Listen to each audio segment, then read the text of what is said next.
What you doing over here? Huh? Lubing it up. Greasing up the ball joints? Greasing up the BJs and the tie rods and everything else. Nice. This just a little bit more.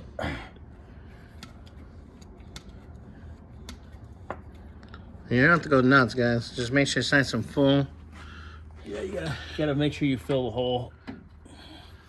Wipe your excess off. You always wipe up when you're done. Or you Right? tell her, don't move, I'll go get you a towel. Or for some people, him. Yeah. Yeah. Whatever. Whatever you... I don't care. So you get on this side then? Yeah, I'm just gonna finish this inner tie rod here. All right, then I'm going to put the tire back on, and we can lower this car and see if the... We're ready to go try the starter, huh? try the starter. I'm gonna double check our vacuum lines. We're really not like replacing them. I was just gonna go through real quick See if there's any and old cap crack off ones. things that are unnecessary, just to help the car. See that real quick. You know, just gonna do it as a little favor for Kyle. Yeah. Yeah. Make this car purr like a kitten. Meow.